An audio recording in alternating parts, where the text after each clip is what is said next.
Hello commandos, welcome to Biomentors classes online. और हम लोग बात कर रहे हैं unit basic concept of chemistry के बारे में। तो बेसिक कॉन्सेप्ट ऑफ केमिस्ट्री में अभी तक हम लोगों ने लगभग molarity, normality, formality, molality, mole fraction, तो इन सब टॉपिक से रिलेटेड प्रॉब्लम्स के बारे में बात कर लिया, ठीक है ना। अब कुछ टॉपिक्स इसमें और रह गए हैं तो उन पे भी बात कर लेते हैं। तो molarity is the number of moles of solute in 1 litre of solution. Molality, number of moles of solute present in 1 kilogram of solvent, number of moles of solute present in 1 kilogram of solvent। इसके बाद normality, number of equivalent weight of solute present in 1 liter of solution, number of equivalent weight of solute present in 1 liter of solution। Formality, it is calculated as molarity, it is used to define the concentration of substances which is present in form of ions। जो ions के form में present होते हैं substances, उनका concentration express करने के लिए हम यूज करते हैं formality। देन हमने बात किया मोल फ्रैक्शन के बारे में। तो what is the mole fraction? It is number of, it is ratio of moles of one component and moles of solution. Moles of one component and moles of solution. अगर solute के लिए define करना है तो हम कैसे कहेंगे? How to define number of moles of solute, ratio of number of moles of solute and number of moles of solution, ratio of number of moles of solute and number of moles of solution। solvent के लिए कैसे define करेंगे? ratio of number of moles of solvent and number of moles of solution, ratio of number of moles of solvent and number of moles of solution। और XA plus XB equal to होता है 1, XA plus XB equal to 1। तो एक fraction इसमें से calculate करके और एक को हम 1 से माइनस करके निकाल सकते हैं। ये इसका इंपॉर्टेंस है। इसकी कैलकुलेशन पर थोड़ा ध्यान देना पड़ेगा क्योंकि बहुत ही छोटे कैलकुलेशन रहते हैं यहां पर, ठीक है। तो ये हो गया आपका मोल फ्रैक्शन। एक क्वेश्चन का फॉर्मेट ध्यान रखेंगे। If it is asked for aqueous solution, 1 molal aqueous solution, 2.5 molal aqueous solution, then what is the value of Na? That time the value of Na is 55.55। it means moles of water, it means moles of water is 55.55। तो ये specific case को ध्यान रखना है अलग से। Then हमने बात किया ppm के बारे में। तो that is weight of component by weight of solution, weight of component by weight of solution into 10 to the power 6। Weight of component by weight of solution into 10 to the power 6 is the ppm। और ppb होगा तो weight of component by weight of solution into 10 to the power 9। Weight of component by weight of solution into 10 to the power 9 हो जाएगा that time, है ना। अब बात करते हैं इसके बाद percentage by weight and percentage by volume के बारे में। How to calculate percentage by weight and percentage by volume, percentage by volume. तो ये दो फॉर्मूले पर अब एप्लीकेशन करते हैं। एक एक क्वेश्चन करेंगे इस पे। और अगर आपके बुक में एक एक क्वेश्चन होगा तो आप अपने बुक से भी एक एक क्वेश्चन कर लीजिएगा, ठीक है। तो now percentage by weight and percentage by volume. तो percentage by weight, percentage by weight, it is WB upon WA plus WB into 100। ये फॉर्मूला हुआ परसेंटेज बाय वेट निकालने के लिए। WB upon WA plus WB into 100. It is formula for calculation of percentage by weight, where WB is the weight of solute, and WA is the weight of solvent, okay, clear? तो WB is the weight of solute, WA is the weight of solvent, और 100 से multiply कर देंगे तो यह आ जाएगा percentage by wait. ऐसे में परसेंटेज बाय वॉल्यूम, तो वॉल्यूम परसेंटेज कैसे निकालते हैं? VB upon VA plus VB into 100, VA upon VA plus VB into 100, मतलब volume of solute, VB is the volume of solute, और VA is the volume of solvent, तो this is VA and VB here. Volume of solute is VB, volume of solvent is VA. तो ये दो फॉर्मूले, और percentage by weight और percentage by volume निकालने के लिए, तो there is the formula for calculation of percentage by weight and percentage by volume. अब एप्लीकेशन देखते हैं इस फॉर्मूले की। What is the application of the formula? तो एक एक क्वेश्चन दोनों पर मैं आपको बता देता हूं। Now first of all question related with percentage by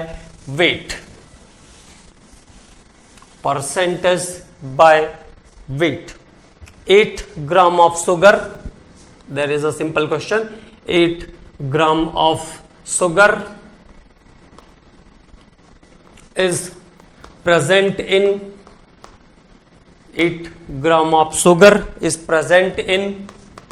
40 gram of solution, 40 gram of solution। Language को ध्यान देना है, क्वेश्चन क्या कह रहा है उसको ध्यान देना है। 40 ग्राम ऑफ सॉल्यूशन, और सॉल्यूशन कहा, इसका मतलब WA प्लस WB दोनों को मिला करके सॉल्यूशन बनेगा, मतलब वैल्यू अलग से पुट नहीं करना है। बच्चे क्या करेंगे? 40, तो 8 अपॉन 40 प्लस 8, ऐसा नहीं करना है। क्या कहा क्वेश्चन में? 8 gram of sugar in 40 gram of solution, 40 gram of solution कहा, इसका मतलब solution is the combination of WA plus WB, दोनों को मिलाकर सॉल्यूशन बनता है, ठीक है?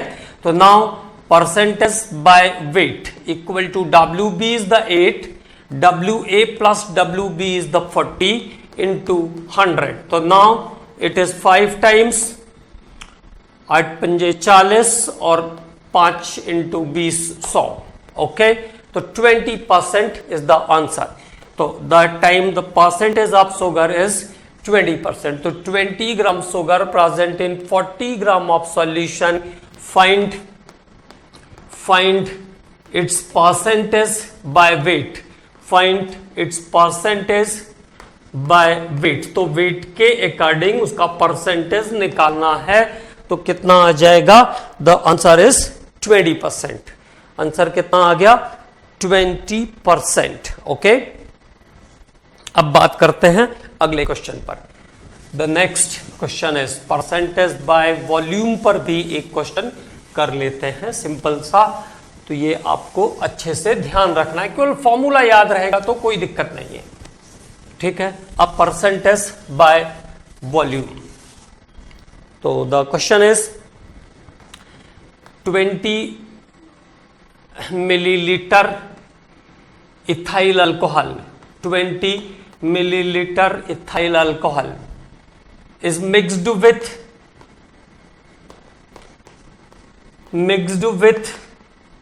30 milliliter of water।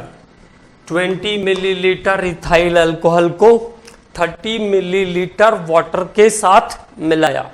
20 millilitre ethyl alcohol is mixed with 30 millilitre water. Find the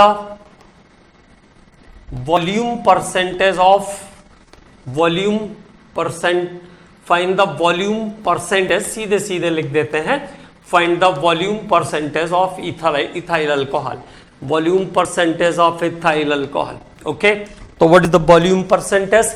अब यहां पे दो लिक्विड्स हैं, in case of two liquids, the liquid in lesser amount is the solute and the liquid is in more amount is the solvent. तो now percentage by volume equal to VB, तो VB कितना हो जाएगा 20। और इस बार देखो दोनों अलग अलग दिए हैं मैंने, क्लियर है कि 30 मिलीलीटर अल्कोहल है, सॉल्यूशन नहीं कहा है मैंने, it is 30 millilitre, 20 millilitre alcohol and 30 millilitre water. तो 30 प्लस 20 बाय इंटू 100, तो कितना आ जाएगा, ये 50 आ गया, 50, तो ये आ जाएगा 2 और आंसर आ जाएगा 40%। तो आंसर इज 40%, वॉल्यूम परसेंटेज क्या हो जाएगा, कंपोनेंट का 40%। ओके, तो this is the problem based on volume percentage and percentage by weight. तो volume percentage, percentage by volume and percentage by weight कैसे कैलकुलेट करते हैं उसके बारे में हमने बात किया।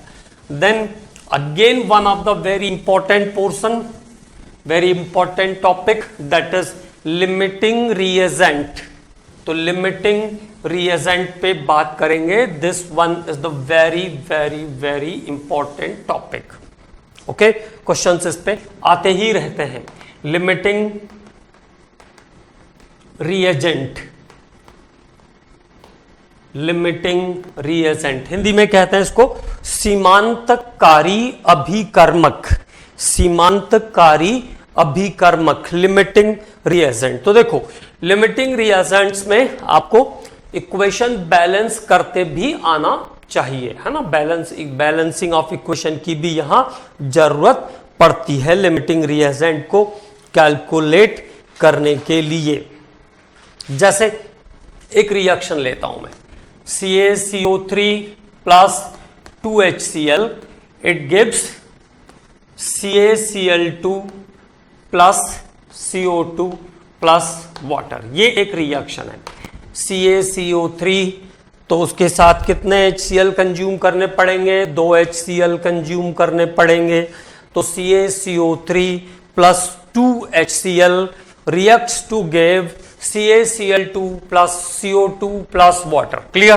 तो ये तो हो गया रिएक्शन। अब देखो CaCO3 का वेट कितना होता है, 100, ये पता है आपको, 100 gram is the weight of CaCO3। HCl का वेट कितना, 36.5, तो 36.5 और 2 HCl है तो कितना हो जाएगा, 73 gram is the weight of HCl। यहां तक क्लियर?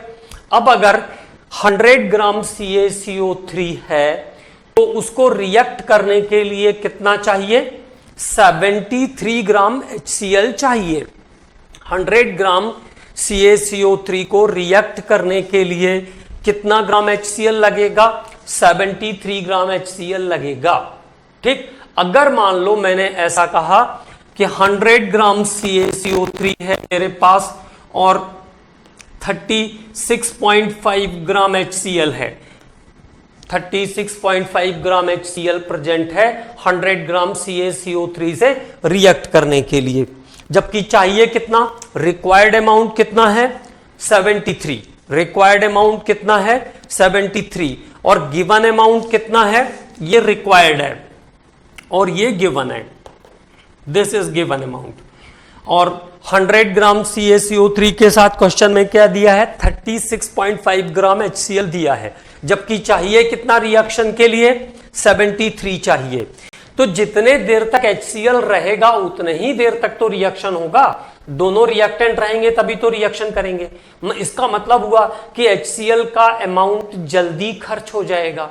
तो HCl क्या हो गया, लिमिटिंग रिएजेंट हो गया, the reactant which is consume first. देखो इसका 100 ग्राम है तो इसका कितना रिक्वायर्ड है, 73 ग्राम रिक्वायर्ड है। दिमाग में बात को डालना है अच्छे से क्योंकि ये बहुत इंपॉर्टेंट टॉपिक है ना।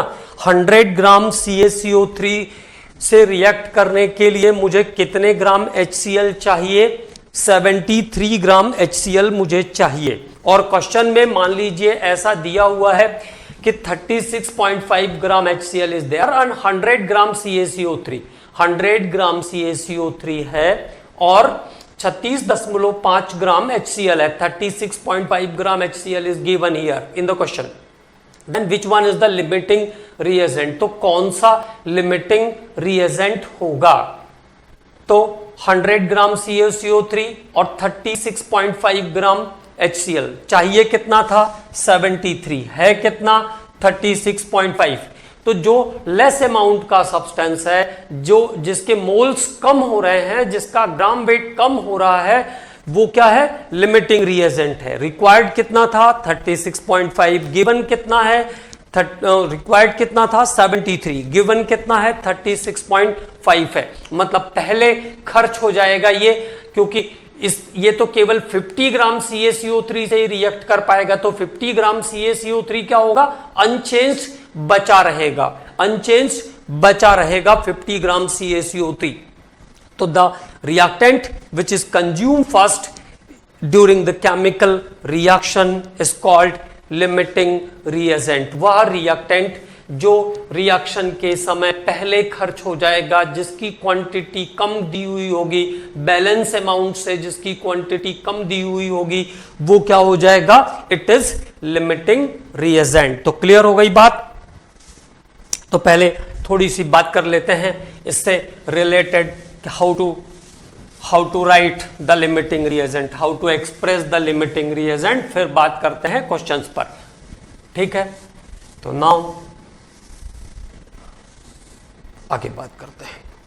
Sometime one of the reactant is not present in the amount as required. Sometime one of the reactant is not present, one of the reactant is not present, one of the reactant is not present in the amount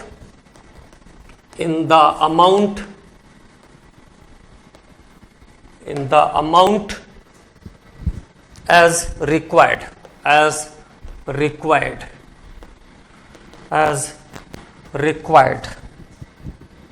by a balance reaction, is required by a balance reaction।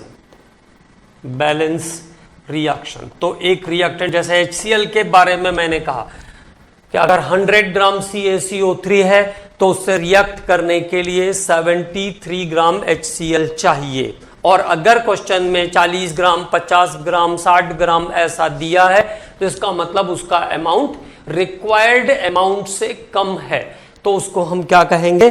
Limiting reagent कहेंगे। Which is present in less amount, तो which is present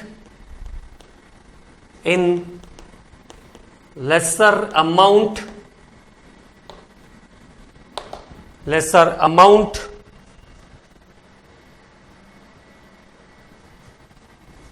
or it consume first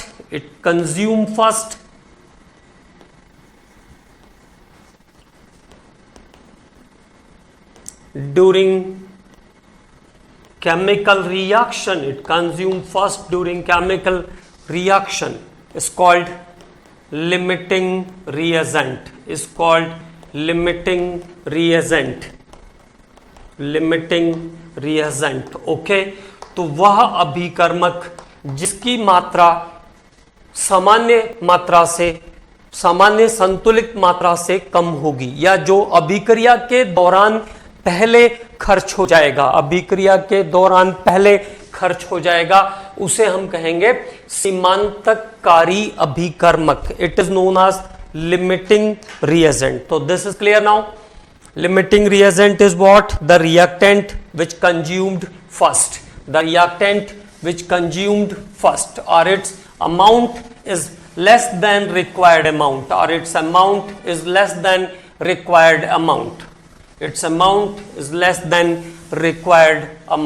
is called limiting reagent, तो वह reactant जिसका amount required amount के comparison में कम होगा उसको हम कहेंगे लिमिटिंग रिएजेंट। अब बात करते हैं questions based on limiting reagent.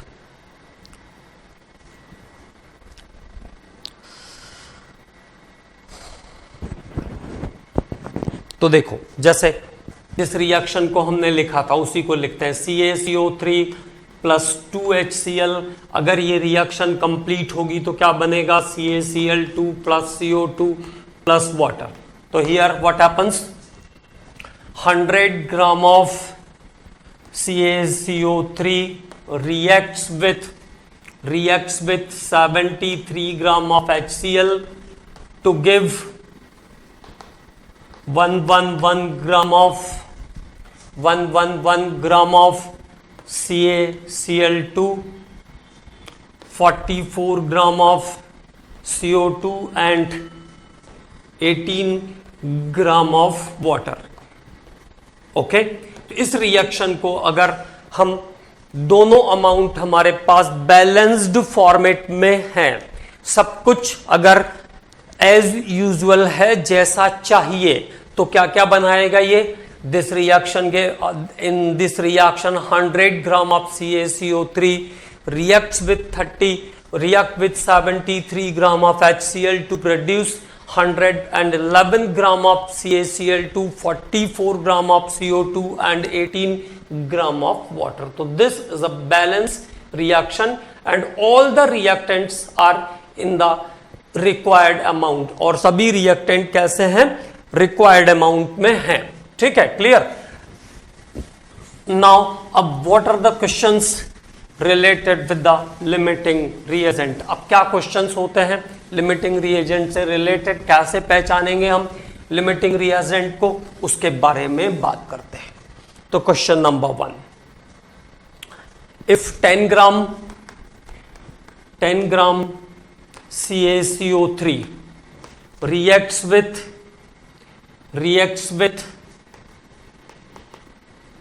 10 gram of HCl, react with 10 gram of HCl,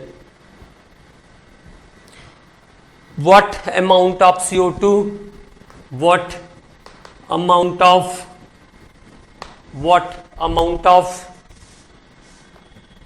CO2 produced during the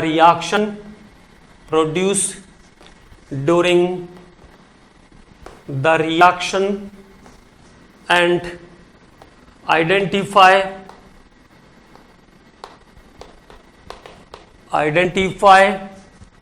the limiting reagent,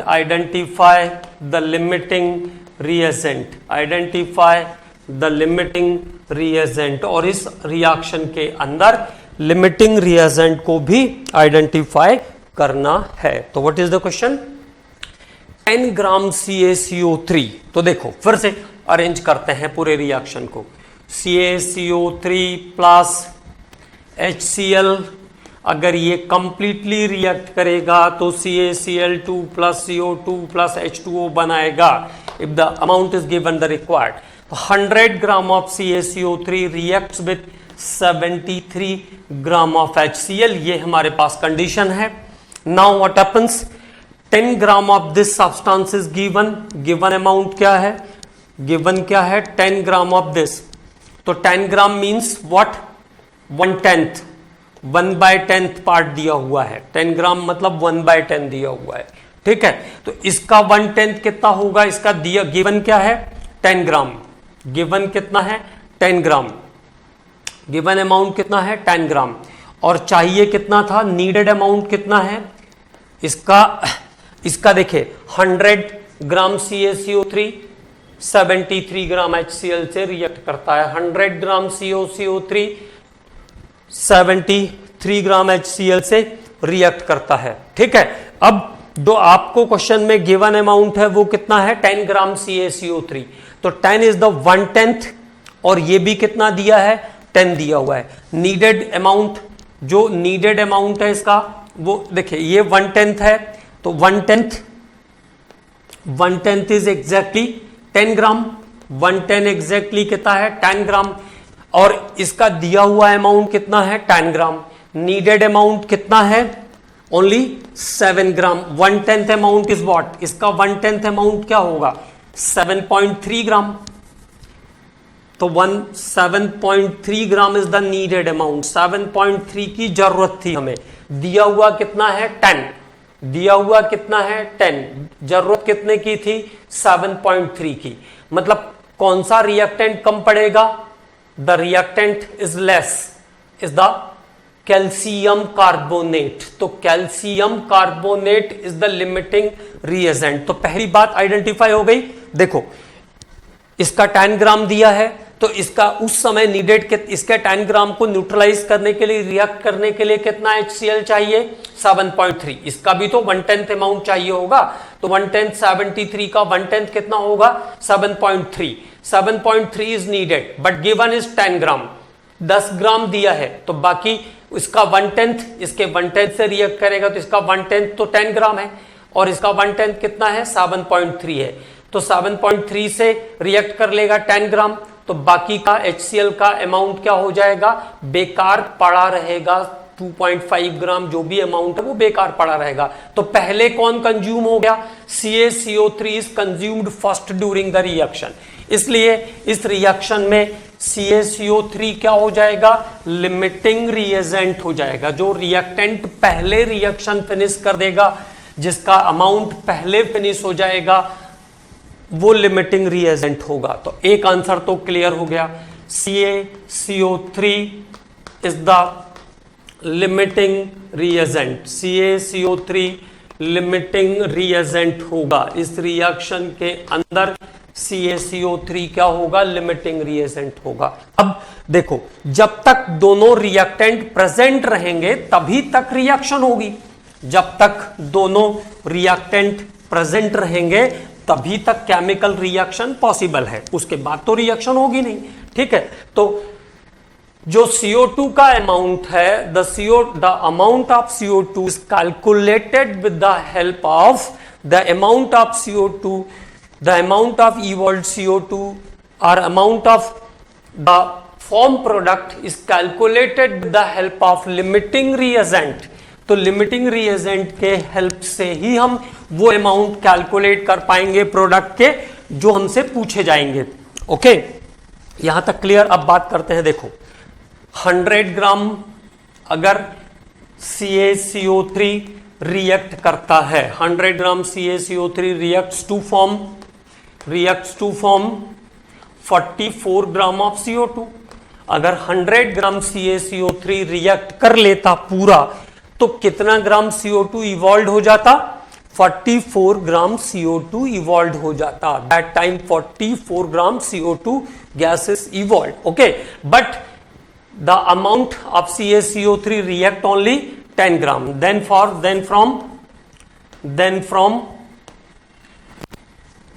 10 gram of CaCO3, then from 10 gram of CaCO3, तो ये हो जाएगा 10 into 44, ओरली निकाल सकते हैं, ऐसा कोई दिक्कत नहीं, बाय 100। ओके, तो कितना आ गया, 10 आ गया, कितना आ जाएगा 4.4 ग्राम।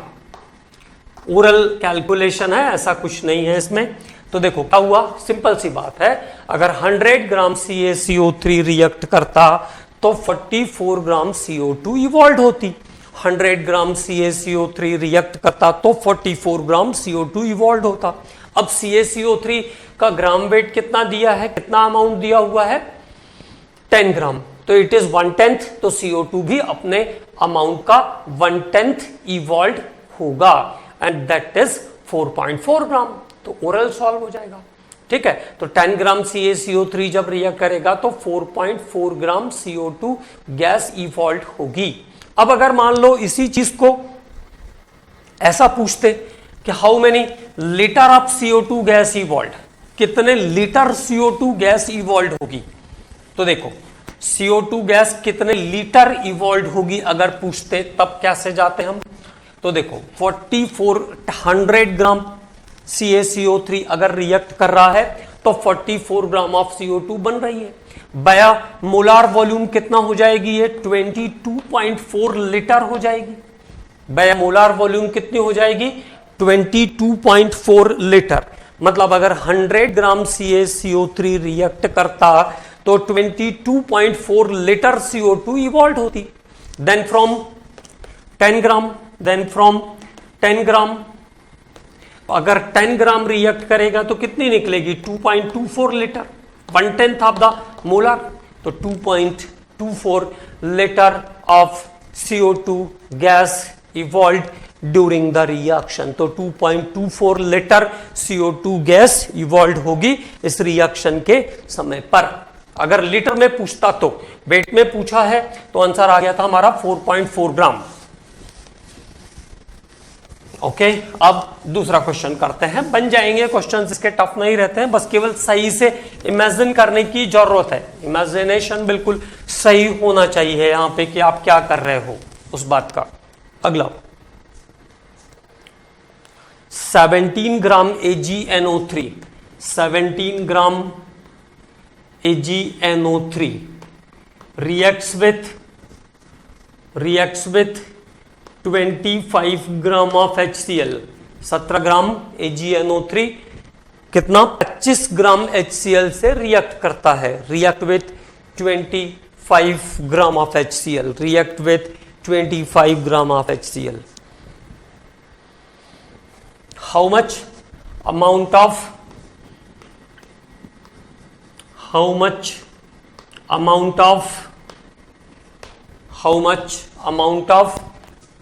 AgCl is formed and find out limiting reagent, और लिमिटिंग रिएजेंट भी आपको इसमें आइडेंटिफाई करना है। Find out the limiting reagent in the reaction. तो देखो, पहले रिएक्शन को लिखना है, फिर उसको बैलेंस करना है, फिर बैलेंस रिएक्शन से इसको एस्टिमेट करना है, इसको सोचना है कि क्या क्या चीजें पूछा और क्या निकालना है। AgNO3 प्लस HCl, एक मॉलिक्यूल से ही हो जाएगा, ठीक है। AgNO3 plus HCl, it gives AgCl plus HNO3, ऐसा है ना। AgNO3 प्लस HCl, तो the product is AgCl plus HNO3। AgNO3 का वेट कितना 170, तो अगर ये 170 ग्राम है तो इसका कितना लग रहा है 36.5 ग्राम। 36.5 ग्राम of HCl is needed to react with 170 gram of AgNO3। 170 gram AgNO3 से रिएक्ट करने के लिए 36.5 ग्राम HCl चाहिए। अब क्या बन जाता 143.5 ग्राम AgCl बन जाता इस रिएक्शन में। एंड द गिवन अमाउंट क्या है, what is the given 17 gram of this and 25 gram of this. इसके 17 ग्राम दिए हैं, इसके 25 ग्राम दिए हैं। अब देखो इन दोनों में 170 और 17 में कितना रिलेशन है 1/10 का रिलेशन है। ये कौन सा रिलेशन है 1/10 का रिलेशन है। तो इसका रिक्वायर्ड अमाउंट कितना था, इसका 1/10 है तो इसका भी 1/10 होगा। तो 36.5 का 1/10 कितना हो जाएगा, only 3.65 is the required amount कितना है 3.65, और दिया कितना है क्वेश्चन में आपको 25 ग्राम दिया है। तो पहले कौन रिएक्ट कर लेगा, पहले AgNO3 रिएक्ट कर लेगा, क्योंकि इसके 25 ग्राम दिए हैं और रिक्वायर्ड कितना था only 3.5 is the needed, 3.35 gram is the needed, but given is the 25। ठीक, तो AgNO3 का 1/10 है, तो HCl का भी क्या लगेगा 1/10 अमाउंट लगेगा। 1/10 of 36.5 is the 3.65। It is the needed amount for the reaction, but it is given 25 gram.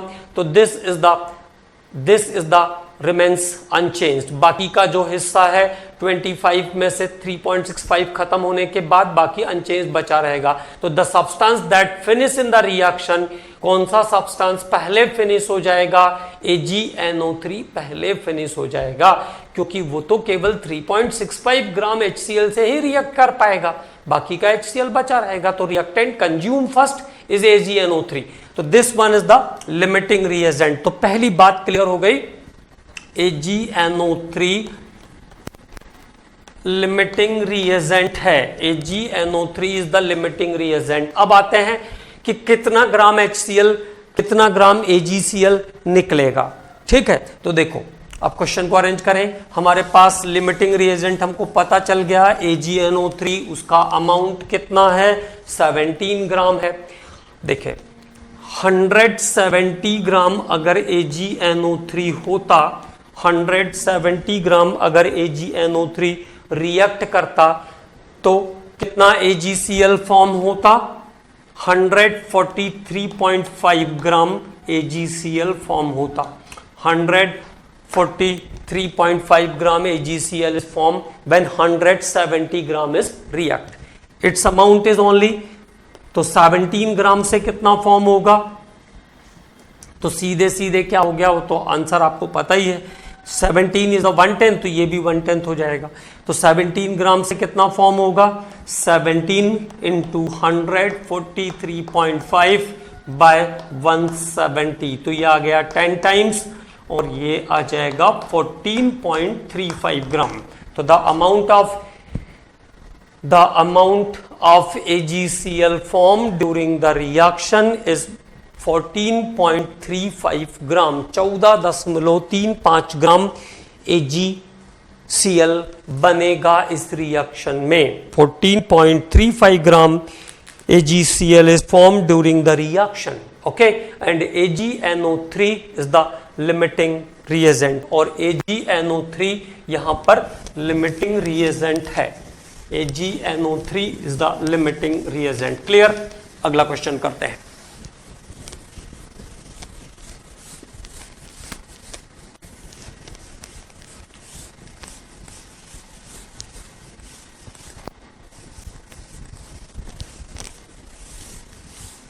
Next question है, अब देखिए अगला क्वेश्चन है मेरे पास 10 ग्राम CaCO3, 10 gram CaCO3 reacts with 8 gram of sulfuric acid। 10 gram CaCO3 reacts with 8 gram of sulfuric acid, okay, how many liters of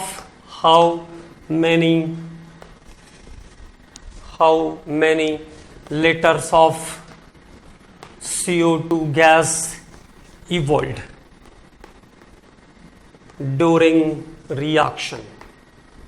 तो कितने litre CO2 gas evolve होगी reaction में, कितने लीटर CO2 गैस इवॉल्व होगी, इसको हमें identify करना है। How many litres of CO2 gas evolve during the chemical reaction.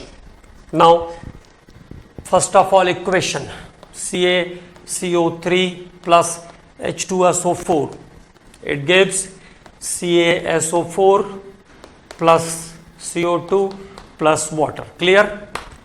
So first of all write the reaction and balance the reaction, write the reaction and balance the reaction। now what happens, CaCO3 का weight कितना, 100, 98 is the weight of sulfuric acid, तभी कितना litre evolve होता, 44 gram means 22.4 litre.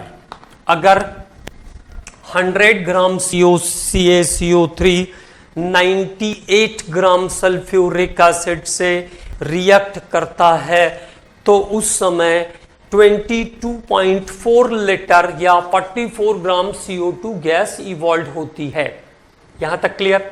अब बात करते हैं, देखो अब दिया क्या है, गिवन अमाउंट क्या है, इसका 10 ग्राम दिया है, ठीक है, तो इसका 10 मतलब 1/10 दिया है, तो इसका भी कितना चाहिए था मुझे, नीडेड कितना है, नीडेड अमाउंट कितना है 9.8, needed is 9.8, given is only 8, given amount कितना है 8 ग्राम, चाहिए कितना 9.8, चाहिए कितना 9.8, गिवन कितना है 8 ग्राम। तो this is the limiting reagent, sulphuric acid is the limiting reagent during this reaction. तो सल्फ्यूरिक एसिड यहां पे क्या हो जाएगा, लिमिटिंग रिएजेंट हो जाएगा।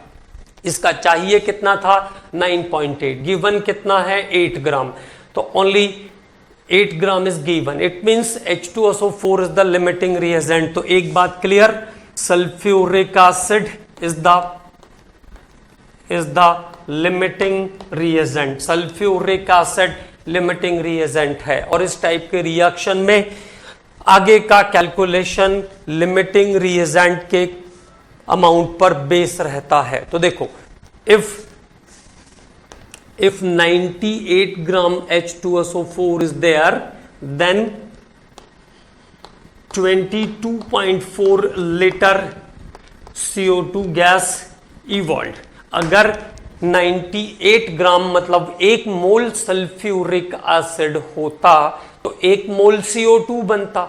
1 मोल CO2 का वॉल्यूम कितना 22.4 लीटर, ठीक है। अभी कितना है, ओनली 8 ग्राम इज देयर, तो 98 ग्राम से ये कितना निकलता 22.4। तो फ्रॉम 8 ग्राम, तो 8 इंटू 22.4 बाय 98, तो it is approximate 10-11 12 12 point something. तो 12 तो 2 बार जाएगा नहीं, 1 point something is the answer. और आंसर है, आंसर इज देयर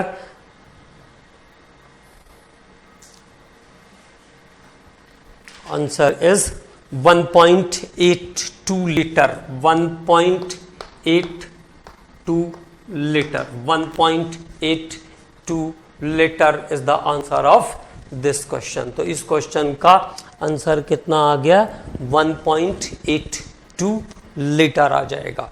ओके, तो this is the questions based on limiting reagent. अब और क्वेश्चंस करते हैं इस पे। एक दो इंपॉर्टेंट क्वेश्चन है, प्रीवियस ईयर में आए हुए 2 क्वेश्चंस को और सॉल्व करते हैं। और इंपॉर्टेंट फॉर्मेट है लिमिटिंग रिएजेंट, इस पे क्वेश्चंस आ सकते हैं। तो first of all write the reaction, balance the reaction and then analyse the question. Orally solve हो जाते हैं, ऐसा कुछ नहीं है इसमें, इतने टफ नहीं है, ठीक है। Now the next question, 0.5 mole, if 0.5 mole calcium bromide CaBr2 is mixed with